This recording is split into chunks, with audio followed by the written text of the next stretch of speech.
Alléluia. Amen. Donc, vous pouvez vous asseoir.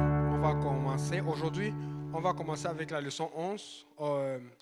C'est très intéressant parce qu'on approche ce qu'on appelle la fin des temps. Amen.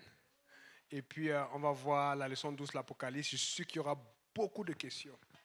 Je donne un exemple. Comme on dit toujours, il y a ce qu'on appelle les complotistes, d'autres les conspirationnistes et tout ça. Là, nous, on n'est pas complotistes ni conspirationnistes. Nous sommes chrétiens. Amen. Et en tant que chrétiens, nous pensons qu'il y a une fin du monde qui arrive. Nous pensons que Dieu a un agenda, mais l'ennemi aussi a un agenda. Amen. Donc, au final, si tu veux t'assortir, il faut tomber dans l'agenda de Dieu. Mais si tu n'es pas dans l'agenda de Dieu, que tu le veuilles ou non, tu seras en train de faire l'agenda du diable parce que si tu ne fais pas le bien, devine quoi? Tu vas faire le mal. Amen. Bon. Les gens disent que non, je suis capable de me contrôler. Moi, je ne sais pas pour vous.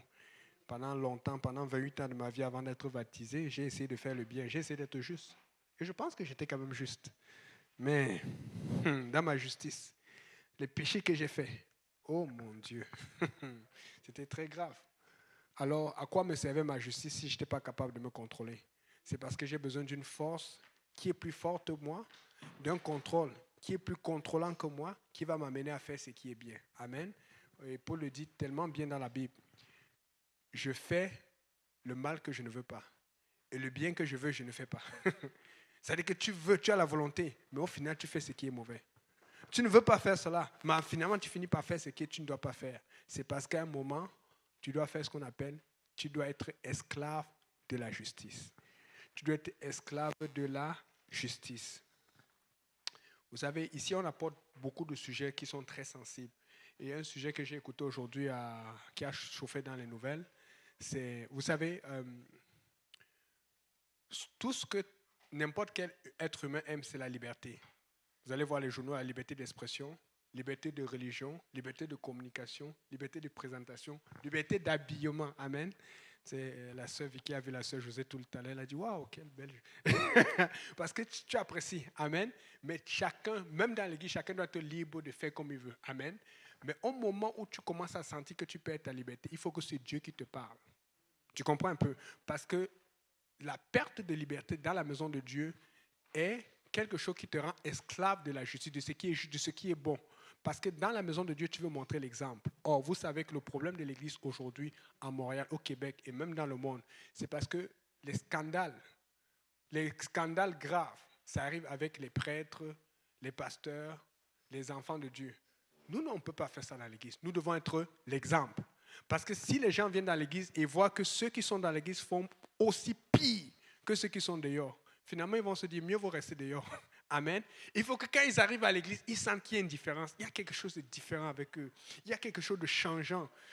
C'est inconfortable, c'est dur, c'est difficile, mais c'est bien, c'est agréable. C'est ce que j'ai toujours voulu. C'est ce que j'ai toujours voulu faire. C'est ce que j'ai toujours voulu être. Mais au milieu de ce que tu as toujours voulu être, de ce que tu as toujours voulu faire, tu vas trouver un Dieu qui a toujours voulu aussi que tu sois comme ceci. Alors, ce que nous, on apporte comme message, c'est de te convaincre de prendre ton corps, de te laisser attacher par Dieu et qu'il t'amène. Parce que, écoute, dans le monde, tu as été dirigé par tel esprit, par telle vague, par tel souci, par telle façon de faire. Mais où est-ce que ça t'a amené? Parce que tu as tes propres expériences. Quand tu as eu tes expériences, on n'était pas là. Quand j'ai eu mes expériences, vous n'étiez pas là. Mais vous connaissez vos expériences. Amen. Nous connaissons les vécus de chacun d'entre nous. Alors, à cause de cela, Dieu vient et se présente à vous et dit, bon, ma fille, mon fils, mon enfant, est-ce que tu ne veux pas m'essayer? Amen. Vous n'avez pas remarqué comme les chaussures. Tu essaies une chaussure, ce n'est pas à ton goût. Tu essaies une autre chaussure, ce n'est pas à ton goût. Après, tu dis, ah non, ça me va bien. Parce qu'il y a la taille. Parce que même si la chaussure est belle comment, même si la chaussure est chère comment, si la chaussure ne fit pas avec ton pied, ça va nager quand tu vas marcher. Amen. C'est plus amusant. Vous n'avez pas vu les enfants quand ils mettent des grosses chaussures, les chaussures de leur papa. On dit c'est cute. Mais même si c'est cute, comment? Quand l'enfant va sortir, tu vas enlever la chaussure, tu vas lui mettre la chaussure qui va à son pied. C'est cute parce que c'est bizarre, c'est étrange, c'est différent. Il essaie de porter la chaussure de papa ou de maman. Amen. Mais au moment de marcher, au moment d'avancer, il faut qu'il mette ce qui va à son pied. Amen. Donc, maintenant, si tu mets quelque chose qui ne va pas à ton pied, qui est plus petit, ça va te rendre malade. Ça va te serrer le pied. Ça va te donner les boursouflures. Alors, qu'est-ce que tu fais? Tu cherches ce qui va à ton pied. Je suis venu pour vous annoncer que Jésus-Christ a ce qui va à votre pied. Jésus-Christ a ce qui va à votre cœur. Jésus-Christ a ce qui va à votre tête. Jésus-Christ a ce qui va à votre santé mentale. Amen. Avec Jésus, tu es en paix. Avec Jésus, tu as la joie. Amen. Donc, dans ce truc, on va regarder un peu la leçon 11, qui va parler un peu du temps des nations, du temps juif. Tout le monde a entendu parler des Juifs, de la Palestine et tout cela. Bon, nous ne sommes pas là pour mentionner l'histoire des Juifs au complet, parce que les Juifs aussi font des choses qui ne sont pas bonnes, comme les gens du monde. Mais il y a un rapport quand même entre les Juifs et les chrétiens. Et je vais prendre le temps de bien enseigner, parce que je sais qu'il y a beaucoup de gens qui vont avoir des avis différents d'Apocalypse. On n'est pas là pour s'engueuler là-dessus. Amen. Mais on va parler d'enlèvement. On va parler des 70 semaines de David et de Daniel. Je veux qu'il y ait des questions parce qu'il y a beaucoup de connaissances à avoir là-dedans.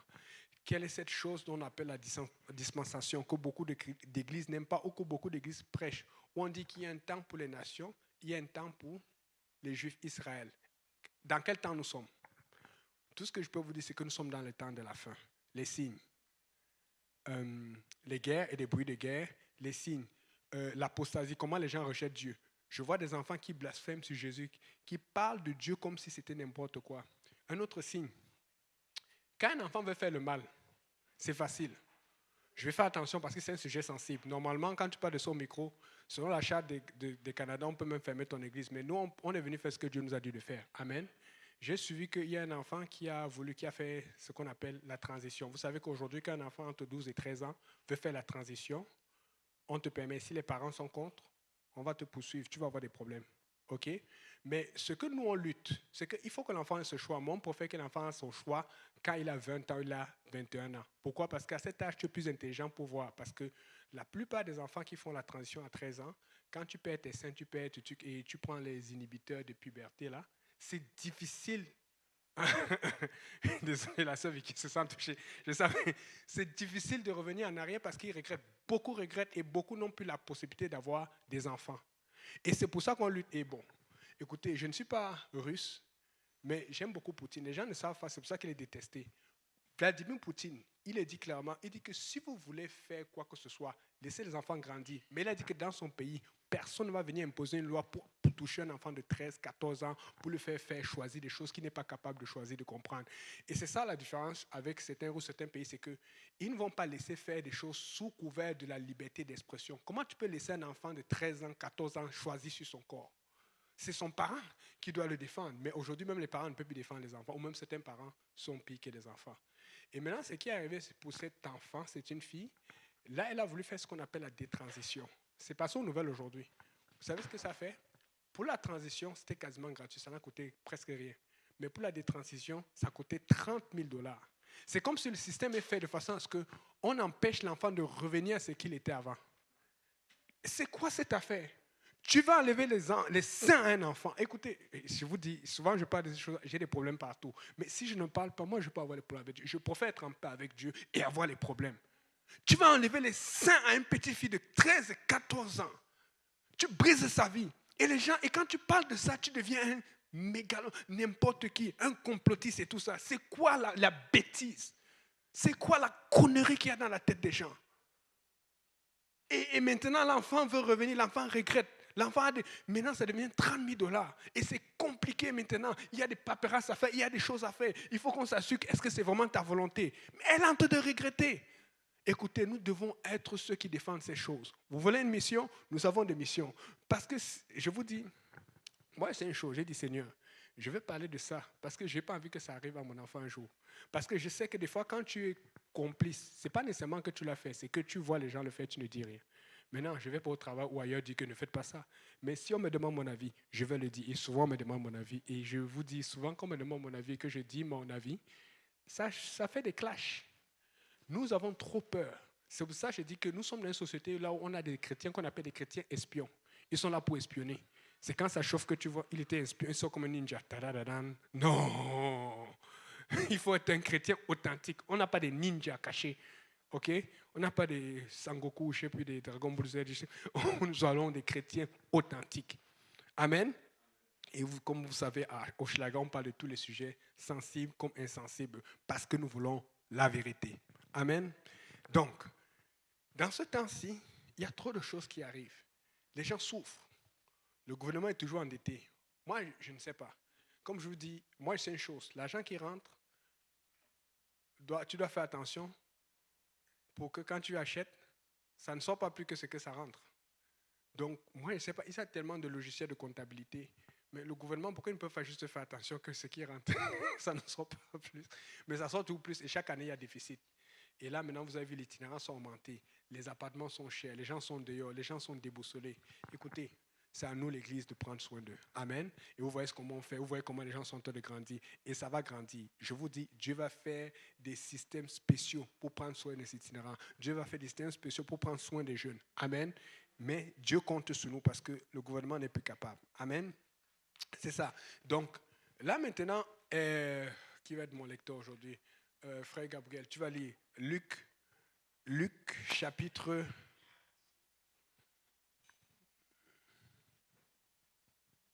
19, versets 43 à 44.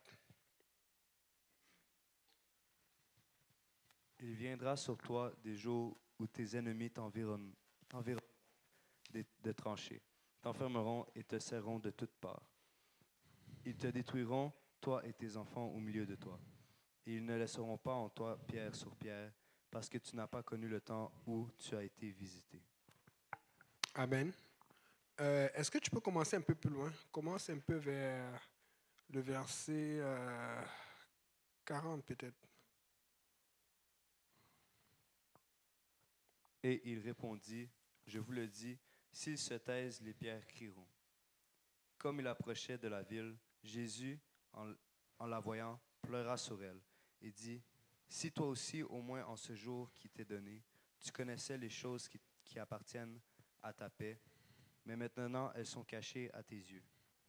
Il viendra sur toi un jour où tes ennemis t'environneront des tranchées, t'enfermeront et te serreront de toutes parts, ils te détruiront, toi et tes enfants au milieu de toi, et ils ne laisseront pas en toi pierre sur pierre, parce que tu n'as pas connu le temps où tu as été visité. Tu n'as pas connu le temps où tu as été visité. Regarde ton tu dis, connais le temps de ta visitation. Ok, là, je vais pas être long aujourd'hui parce que je veux pas qu'on soit perdu. Je veux qu'on puisse comprendre l'histoire parce qu'il y a vraiment un rapport entre l'histoire d'Israël et nous autres. Amen. Mais comprenez, déjà, je vous dis une chose. Si vous voyez qu'ils sont menacés, si vous voyez les attentats, tout ce qui arrive là-bas, bon, désolé de leur dire, ils n'aiment pas ça, c'est un peu de leur faute. Parce que quand Jésus est venu leur parler, quand les prophètes leur ont parlé, ils ont rejeté le Messie. Et quand ils ont rejeté, ils ont voulu faire comme les gens du monde. Et quand tu rejettes Dieu, devine quoi? C'est pas que Dieu te punit, Dieu t'abandonne. Et quand Dieu t'abandonne, qu'est-ce qui se passe? Le diable s'occupe de toi. Donc c'est un peu ce qui souffre. Mais comme il a un lien spécial avec Abraham, il a fait une promesse à Abraham et à sa prospérité. Dieu va revenir s'occuper encore d'Israël. Amen. Mais ce n'est pas juste s'occuper et dire que non, vous avez tué les gens, vous avez fait ça, c'est correct. Non, parce qu'on n'est pas là pour faire un choix entre les Palestiniens et les Juifs. On est là pour qu'on choisisse Jésus-Christ. Amen. Mais c'est important de connaître l'histoire et ce qui s'est passé.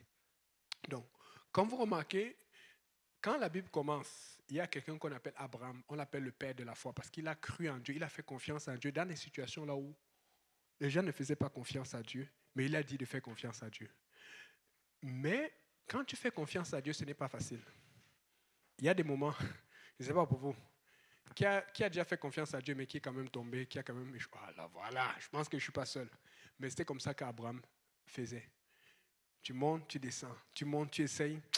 Dieu t'a dit d'aller là-bas, tu sais que c'est là-bas, mais en recours, tu as une autre solution. Tu dis, un peu comme Abraham, il savait qu'il devait rester avec Sarah.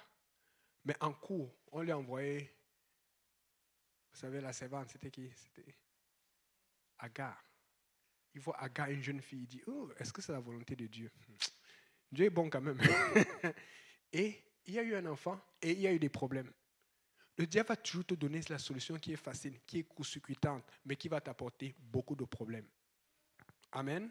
Et donc, on voit Agar, c'est elle qui a eu Ismaël avec Abraham, qui est le père des Arabes, et Isaac avec Abraham et Sarah, qui est le père des Juifs. Et tu vois la guerre entre les Juifs et les Arabes jusqu'à aujourd'hui. Une petite erreur que tu fais hier peut te suivre jusqu'à la fin. Amen. Un exemple qu'on donne souvent et qu'on a donné, qui arrive souvent à l'église, même jusqu'à aujourd'hui. On dit à une fille, ça c'est facile de le dire parce qu'aujourd'hui on voit le monde. Aujourd'hui, dans les écoles, les filles et les gars ont des chums à partir de 12-13 ans. Quand tu vois une fille de 16-17 ans qui n'a jamais connu un gars, qui est encore vieille, c'est comme c'est un miracle. Je dis ça parce qu'on a des cas dans notre église où les filles n'ont pas connu d'homme. On dit, t'es-tu normale, toi? Elle est normale, c'est une enfant de Dieu. Hey, mais voyons donc.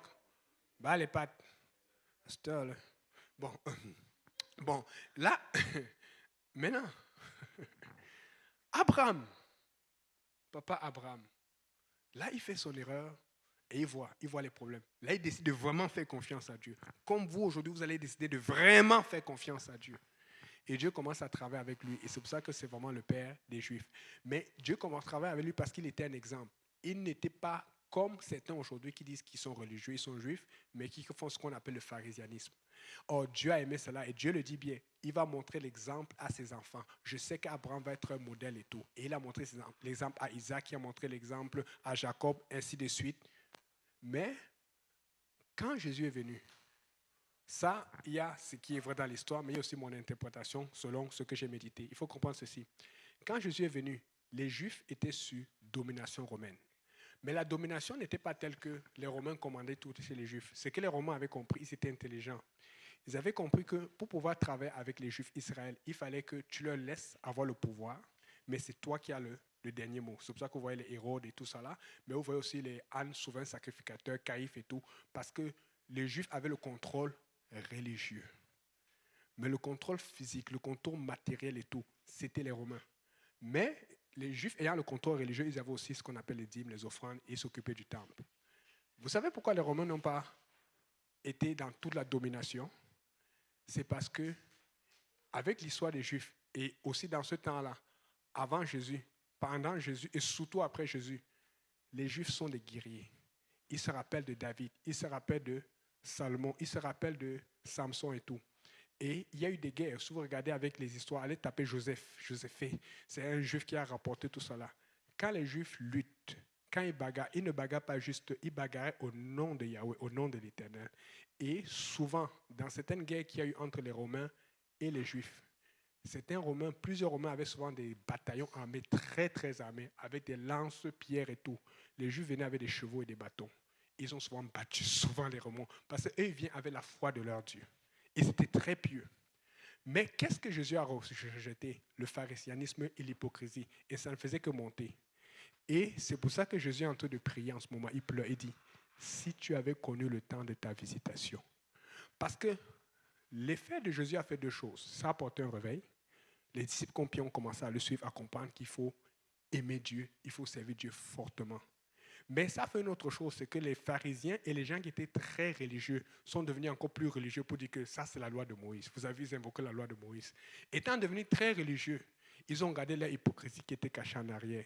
Donc, quand Jésus était enlevé, il est parti, la même hypocrisie est restée chez les Juifs et les gens qui ont suivi les Juifs et les pharisiens, tandis que Paul, Pierre et les autres avaient le réveil et que l'Église se répandait.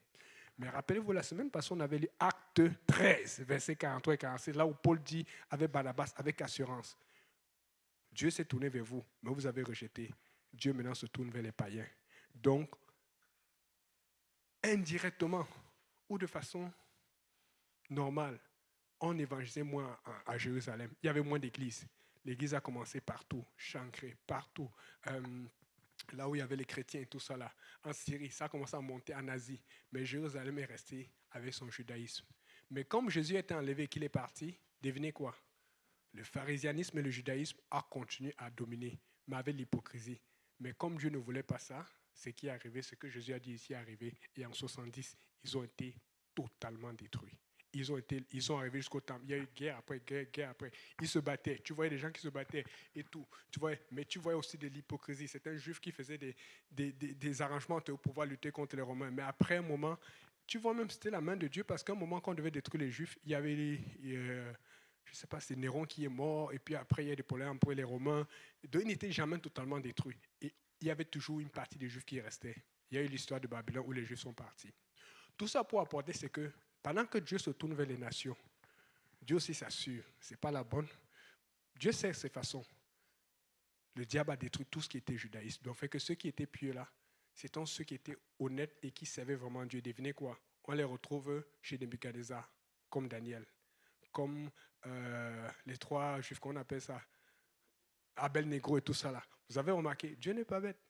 Dieu sait comment il fait ces choses. Donc, ceux qui sont en captivité, Jérémie et tout ça, ce sont les vrais prophètes et les gens qui ont gardé les valeurs de Dieu. Mais Dieu s'assure que, comme ils ont gardé les valeurs de Dieu, Dieu va les héberger chez des gens, ils mangent, ils sont riches, ils sont bien nourris, parce qu'ils ont gardé les vraies valeurs de Dieu. Ceux qui sont hypocrites ont été tous détruits à Jérusalem. Pourquoi je vous dis ça? C'est que tu peux être à Hochelaga et qu'il y a beaucoup d'homosexualité, beaucoup de péchés, beaucoup d'iniquité, beaucoup de meurtres. Tu peux être n'importe où, mais si tu gardes ta relation avec Dieu, Dieu garde les yeux sur toi. Dieu t'identifie et il sait que tu es différent de tous les autres. Écoutez, vous savez qui fait la différence à Hochelaga? Vous savez qui fait la différence au Québec? Ce sont les enfants de Dieu. Aussi longtemps que vous gardez votre relation avec Dieu, Dieu va garder la paix et la stabilité dans ce lieu. Vous devez être différents. Vous devez être consacrés. Amen. Donc, comme je vous dis, je paraphrase et je résume parce que c'est très long à expliquer. Donc, je veux seulement apporter le point de cette leçon. Donc, là maintenant, par la force des choses, les Juifs sont dispersés partout, comme on les voit aujourd'hui partout. Et par la suite, ils sont ramenés de façon miraculeuse, comme ça a été prophétisé dans Ésaïe 11, 12. Vous pouvez lire après, on n'aura pas le temps de tout lire parce que je vais avancer rapidement. Ésaïe 43, versets 5 et 6 et Jérémie 29, verset 14 pour avoir vu. Et Israël est devenu une nation de façon miraculeuse. Aujourd'hui, quand on voit Israël, comment c'est bien, c'est des oasis, c'est beau partout. Avant, c'était un désert, Jérusalem est partout. Parce qu'il est resté une petite partie des Juifs, mais c'était quasiment brûlé, détruit et tout. Mais par la foi, ils ont commencé à croire. Ils ont fait ce que le pasteur explique souvent. Ils ont commencé à percer des rochers, à planter au milieu, à attendre des années. Ça commence à pousser, ça développe. Et la Bible dit même que le désert deviendra une végétation. Pourquoi? Parce que ça a été prophétisé. Et c'est pour ça qu'il n'y a pas d'intérêt dans ce lieu, parce que tout été détruit. Mais quand les enfants de Dieu ont commencé à grandir là-dedans, les gens ont commencé à convoiter, ils ont commencé à réclamer la Palestine. C'est pour ça qu'ils se sont appelés Palestiniens. Mais cette terre est appelée terre de Palestine. Mais quand tu vois l'histoire, les premiers qui étaient là-bas, c'était les Juifs. C'était un endroit qui était fui. Donc, c'est une longue histoire. Amen. Allez regarder. Mais une des choses que je veux vous dire de regarder, allez sur YouTube, tapez la guerre des 6 jours, vous allez voir. C'est une guerre là où, quand Israël a déclaré son indépendance, tous les peuples arabes autour ont dit qu'on va détruire Israël une fois pour toutes. Bon, maintenant, je ne suis pas là pour dire qui a raison, qui a tort. Je suis là pour dire, regardez, il y a la main de Dieu quelque part. À chaque fois qu'ils ont voulu exterminer Israël, il y a toujours quelque chose qui s'est passé. Amen. Mais maintenant, ce qui fait la faiblesse d'Israël, c'est que eux, ils n'ont pas cru en Dieu, ils n'ont pas cru en Yahweh, ils n'ont pas cru au Messie. Nous n'allons pas faire la même erreur. Nous avons une plus grande promesse qu'Israël. Et quand on parle d'Israël, que Dieu va retourner vers eux, Dieu ne va pas retourner vers ceux qui ne veulent pas le connaître. Dieu va retourner vers ceux qui veulent se repentir. Donc, ils sont appelés à se repentir aussi bien que nous. Dieu ne va pas les prendre pour dire, vous avez péché, je vous garde, je viens vous sauver. Dieu va dire, vous devez changer aussi. Amen. Donc, c'est pour vous dire que Dieu est un Dieu de justice et de paix. Amen. On continue. Donc, Israël redevient une nation et on a des témoignages là-dedans, comment les enfants, des gens sont revenus. Et aujourd'hui, on voit ce qu'on appelle l'Alia. Des gens qui quittent la France, des gens qui quittent le Canada, les États-Unis pour retourner en Israël. Ça a été prophétisé parce qu'ils ont été miraculeusement bénis par Dieu pour redevenir un peuple fort et uni dans le nom du Seigneur Jésus. Là, et aussi une histoire que je me rappelle, on me disait dans les guerres qu'à un moment, quand Israël luttait, il y avait des Égyptiens qui étaient autour. Il y a des gens qui relatent ça dans des annales. Ils disent que quand ils étaient sur le point de massacrer Israël, ils ont vu des grands anges derrière les avions qui venaient, ça a fait fuir les chars. Il y a trop d'histoires miraculeuses. Mais s'il y a des histoires miraculeuses avec un peuple adopté, qui n'a même pas cru en son Dieu, au Messie, Jéhovah, Yahweh, Emmanuel, Dieu avec nous, combien de miracles il y a avec toi? Tu sais, je ne sais pas pour vous, mais quand je suis venu à Dieu, quand j'ai commencé à prier, quand j'ai commencé à lire la Bible, je me rappelle des histoires en arrière, des choses qui me sont arrivées ou d'autres qui ne me sont pas arrivées. Je peux identifier, je vais dire, oh, c'est Dieu qui m'avait sauvé. C'est Dieu qui m'avait protégé. Dieu me regardait. Dieu avait le regard sur moi depuis longtemps, quand je ne le savais même pas. Amen. Donc, maintenant, Dieu Étant donné que le jour de la Pentecôte, le jour où le Saint-Esprit est tombé, quand on parle du Saint-Esprit, on parle du baptême de l'Esprit de Dieu en toi. Et comment on sait que tu as reçu le baptême de l'Esprit de Dieu en toi? C'est quand tu te mets à parler en d'autres langues. Vous voulez des détails? Études bibliques, ou venez me voir après. Amen. Et on parle de nouvelle naissance. La nouvelle naissance, il y a 2 baptêmes. Le baptême d'eau pour tes péchés. Dieu voit tes péchés, il veut que ce soit effacé. C'est adressé quand tu te baptises au nom de Jésus. Et tu peux te baptiser aujourd'hui si tu veux. Mais le baptême du Saint-Esprit, c'est pour te donner la force. Parce que quand tu as arrêté, tu penses que c'est facile d'arrêter demain? Amen. Dans 2 semaines, pour la table ronde, il n'y a pas juste la sœur Kaï et la sœur Vicky qui vont parler. On va exposer aussi la sœur Josée. Pour ceux qui ne savent pas, la sœur Josée est fumée. Hein? Désolé, sœur Josée, c'est plus fort que moi. Vous la voyez en arrière, elle aime le Seigneur, mais c'est une ancienne fumeuse. Désolé, je me dis ça sonne bien. C'est pour montrer qu'elle fumait, maintenant elle ne fume plus. Mais j'ai envie qu'elle vous dise comment elle a arrêté. Ce n'était pas facile. Ce n'était pas facile. Hey, si j'essaie d'imaginer, je l'imagine mal en tête. Ça fait bizarre. Amen. Ça fait bizarre. Parce que tu la vois tout le temps à l'église, tu dis non, ce n'est pas elle ça. Mais voyons donc.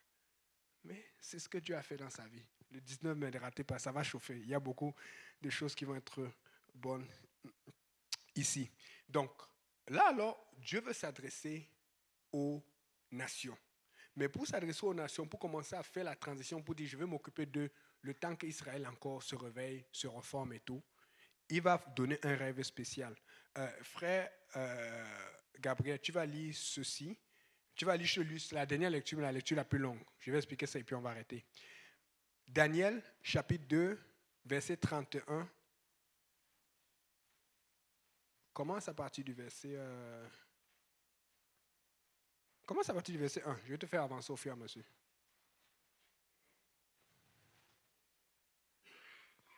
La seconde année du règne de Nebuchadnezzar, Nebuchadnezzar eut des songes. Il avait l'esprit agité et ne pouvait dormir. Le roi fit appeler les magiciens, les astrologues, les enchanteurs et les chaldéens pour qu'ils lui disent ces songes. Ils vinrent et se présentèrent devant le roi. Le roi leur dit, « J'ai eu un songe, mais mon esprit est agité, et je voudrais connaître ce songe. » Les Chaldéens répondirent au roi en langue araméenne, « Ô roi, vis éternellement. Dis le songe à tes serviteurs, et nous en donnerons l'explication. » Le roi reprit la parole et dit aux Chaldéens, « La chose m'a échappé. Si vous ne me faites pas connaître le songe et son explication, vous serez mis en pièces, et vos maisons seront réduites dans un tas d'immondices. Mais si vous me dites le songe et son explication, vous recevrez de moi des dons et des présents et de grands honneurs. C'est pourquoi dites-moi le songe et son explication. » Et ils répondirent pour la seconde fois, « Que le roi dise le songe à ses serviteurs, et nous en donnerons l'explication. » Le roi reprit la parole et dit, « Je m'aperçois en vérité que vous voulez gagner du temps, parce que vous voyez que la chose m'a échappé. » Amen. Vous avez vu ce roi, il est puissant. En fait, le roi, il a fait un songe. Vous savez, quand tu as rêvé, tu sens que tu as rêvé de quelque chose d'important, mais tu as oublié, tu ne te rappelles plus. Mais le roi, maintenant, il appelle ses magiciens, ses sorciers. Parce qu'il dit, mais je vous paye pour ça. Vous êtes dans ma maison, c'est vous qui m'impressionnez tout le temps. Vous dites que vous êtes fort, vous pouvez tout savoir. Il dit, maintenant, j'ai rêvé la nuit dernière. Pardon, est-ce que vous pouvez aller chercher dans vos magies, dans votre force, dans votre puissance pour me dire le rêve que j'ai rêvé? Ça, c'est un roi bizarre. Il rêve. Il n'y a même personne avec lui. Et en ce moment, il n'y avait pas l'iPhone, il n'y avait pas l'intelligence artificielle pour pouvoir développer le rêve à partir d'une parole ou d'une impression. Il dit, est-ce que vous pouvez aller chercher le rêve? Il n'y a pas d'ordinateur, il n'y a pas d'évaluation, rien. Et là, les gars sont mal pris. Il dit, roi, en fait, dis d'abord les rêves et puis on va interpréter. Le roi leur dit, en fait, je ne me rappelle pas du rêve, mais vous allez trouver le rêve. Maintenant, qu'est-ce que je veux vous dire? C'est que quand Dieu veut parler et qu'il va sortir un message ou une direction, Dieu souvent va passer par un moyen que pour pouvoir résoudre cela, il faut juste sa main ou il faut la main d'un de ses enfants. Amen. Voilà pourquoi, quand tu étais au travail, quand tu étais à l'école, quand tu étais dehors, quand Dieu est venu te rencontrer, il est toujours passé par quelqu'un qui est différent des autres, quelqu'un qui est consacré, quelqu'un qui ne parle pas comme les autres, quelqu'un qui ne se moque pas comme les autres, quelqu'un qui n'agit pas comme les autres, quelqu'un qui a un témoignage. Donc, si tu veux que Dieu fasse la même chose avec toi, commence aussi à ressembler à cette personne. Tu vas voir comment Dieu va t'utiliser pour aller parler aussi à quelqu'un d'autre. Amen. Donc, là, il dit, dites-moi, c'est pourquoi, dites-moi le songe et je saurai si vous êtes capable de m'en donner l'explication. Au verset 10, ça se dit ceci. Les Chaldéens répondirent au roi. Il n'est personne sur la terre qui puisse dire ce que le roi demande. Aussi jamais un roi, quelque grand et puissant qu'il ait été, n'a exigé une pareille chose d'aucun magicien, astrologue ou chaldéen. Ce que le roi demande est difficile. Il n'y a personne pour le dire au roi, excepté les dieux dont la demeure n'est pas parmi les hommes. Les gars commencent à paniquer. C'était vous, n'est-ce pas? C'est pour ça qu'on dit, si tu as la relation avec Dieu, aie ta relation sincère, parce que quand va venir l'épreuve, tu vas être capable de passer. Mais ceux qui sont fake, ils ne vont pas pouvoir y arriver. Amen. Donc les fakes ont été défiés par le roi. Là-dessus, le roi se mit en colère. Là, il est fâché. Mais ça, c'est même quel genre de roi d'abord pour passer. Tu rêves, probablement, vous savez pourquoi il a demandé ça? Parce que les Chaldéens et les magiciens l'avaient déjà impressionné, il avait mis beaucoup la vue. Qu'il a dit, bon, comme vous êtes fort et que vous dites toutes ces choses, montrez-moi aussi ce que vous êtes capable de faire. Fais attention quand tu mets beaucoup la vue à quelqu'un. Amen. Et il ordonna qu'on fasse périr tous les sages de Babylone. Mais le roi là n'est pas juste. Ce sont les magiciens qui sont à son service. Ce sont les Chaldéens qui sont à son service. Mais maintenant, il veut tuer tous les sages. Vous comprenez? Parce que Dieu sait ce qu'il faisait. Parce que dans les sages, ça ne comprenait pas juste les magiciens, ça comprenait aussi Daniel. Parce que Daniel avait un témoignage au royaume, là où il a souvent aidé dans les situations. Il était considéré comme les sages.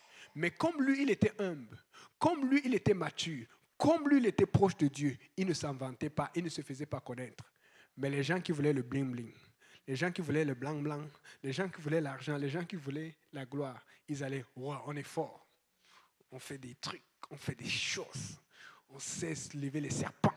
On fait faire des choses bizarres. Ils travaillent avec le diable et Satan. Il y a plein de gens comme ça qui travaillent le diable et qui impressionnent, même dans l'église. Cherchez ce qui est vrai, ce qui est honnête, ce qui est sincère, ce qui est intègre. C'est simple. Et là, on est en train de chercher, j'achève bientôt. Là-dessus, il ordonna qu'on fasse périr tous les sages de Babylone. La sentence fut publiée. Donc le roi a dit, ok, puisqu'ils n'ont pas pu m'aider, que mon rêve est bizarre, on va tous les tuer. Puisque je n'arrive pas à comprendre, ils ne me servent à rien. Ils sont là depuis. Vous comprenez, le roi était vraiment mauvais. Mais bon, c'est eux qui lui ont mis plein la vue. Les sages étaient mis à mort et l'on cherchait Daniel et ses compagnons pour les faire périr. Donc ça veut dire qu'ils avaient commencé à tuer les sages. Donc il y a des gens qui commençaient à périr. Il y a une sentence qui était donnée. Et on cherchait Daniel et ses compagnons pour les faire périr. Alors Daniel s'adressa d'une manière prudente et sensée à Ajoc, chef des gardes, qui était sorti pour mettre à mort les sages de Babylone. Et il prit la parole et dit à Ajoc. Et si vous lisez Daniel au départ, 1, vous allez voir que c'est quelqu'un de très posé, de sage. Quand tu aimes Dieu, tu sais Dieu. La mort c'est rien. C'est une graduation. Amen. Parce que servir Dieu déjà, c'est pas facile. Amen. Donc Daniel voit ça, il dit, frère, tu veux me tuer comme ça là? Dis-moi même d'abord pourquoi tu veux me tuer. Amen. Et donc, commandant du roi, Daniel demanda pourquoi la sentence est si sévère. Ajoc exposa la chose à Daniel et Daniel se rendit vers le roi et le pria de lui accorder du temps pour donner au roi l'explication. Donc, Daniel va au roi et dit, bon, roi, on m'a dit que tu veux tuer les gens. Daniel, c'est quand même courageux. Hein? Roi, tu sais, laisse-moi le temps parce que je dois aller prendre conseil à mon Dieu. Je dois aller prier mon sauveur. Je dois écrire celui avec qui j'ai une relation. Le roi regarde. C'est sûr que le roi a dû s'informer. On dit, ah non, lui là, il est spécial. Il faut que tu gardes ta spécialité à ton travail. Il faut que tu gardes ta spécialité à ta consacration à ton école. Parce que c'est ça qui fait à ce qu'on te voit différent. Mais des fois, à cause de la pression, on se dit non, je vais faire comme les autres. Moi, je ne vais pas faire comme les autres. Je vais faire comme Dieu. quand on me voit au travail, on dit voilà le chrétien, voilà celui qui s'habille différemment, voilà celui qui parle différemment, voilà celui qui ne fait pas des jokes abjects. Écoutez, pour ceux qui me connaissent, j'aime blaguer, j'aime les jokes. Des fois, je fais des jokes parce que moi, je ris et dis que Yannick, tu es grave.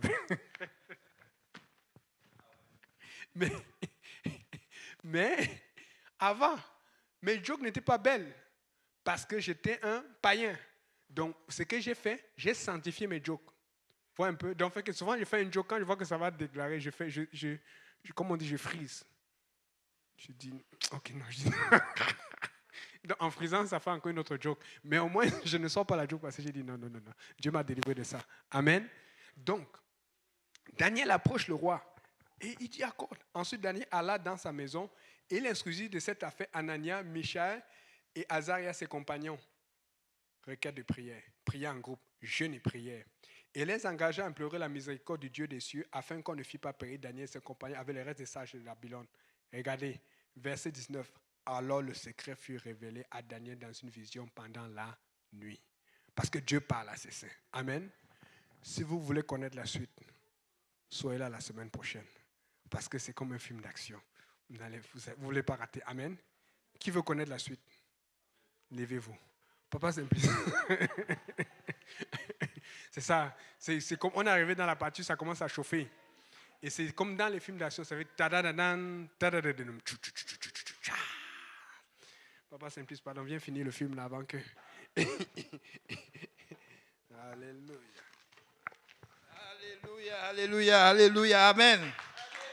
Oh Jésus, alléluia. Merci Seigneur Jésus. Gloire soit rendue au nom de Jésus, amen. Alléluia, merci Seigneur. Prions ensemble le Seigneur. Alléluia, élevons la voix ensemble et remercions le Seigneur pour tout ce que nous avons eu et ce qu'il va faire pour nous, n'est-ce pas, le reste de la semaine. Amen. Seigneur, nous te bénissons, nous te rendons grâce, nous te disons merci, merci pour ta parole, merci éternel Dieu de gloire, de nous avoir conduits ici en sécurité, Seigneur, et de nous ramener encore chez nous en sécurité, Seigneur. Nous voulons, Papa, voir encore ta main agir encore au milieu de nous. Nous voulons encore voir, Papa, tout ce que tu vas faire encore, Seigneur Jésus, pour Hochelaga, Seigneur. Papa, pour tous ceux qui ont entendu et qui vont entendre, Papa, ton message, Papa, que tu as délivré aujourd'hui. Souviens-toi du serviteur, Papa, qui a envoyé ce message, Seigneur. Souviens-toi des malades au milieu de nous, Seigneur, des inquiétudes, Seigneur. Éternel Dieu de gloire, nous te louons, nous te rendons grâce, Seigneur. Bénis la fraternité que nous allons avoir tantôt. Tous ceux qui vont y participer, Seigneur, souviens-toi d'eux. Souviens-toi de nos parents qui ne sont même pas encore sauvés, Seigneur. Nous bénissons ton Saint-Nom, Seigneur, et que la gloire et l'honneur te reviennent. Que le peuple de Dieu dise au nom de Jésus. Au nom de Jésus. Est-ce que pour une fois, on peut encore battre les mains pour l'Éternel? Est-ce qu'on peut pousser des cris de joie? Parce que l'Éternel va le faire. Amen. Merci Seigneur. Oh, merci, merci Jésus. Encore une fois, le diable est un menteur. Amen. Alléluia. Soyez bénis. On est bénis. Amen. Un chrétien ne doit pas penser à la malédiction ni à la maladie. On est bénis. Si pour une fois on a une incapacité, demain sera meilleur. Amen. Alléluia. Parce que c'est l'Éternel notre secours. Alléluia. Merci Seigneur. Et à mardi prochain.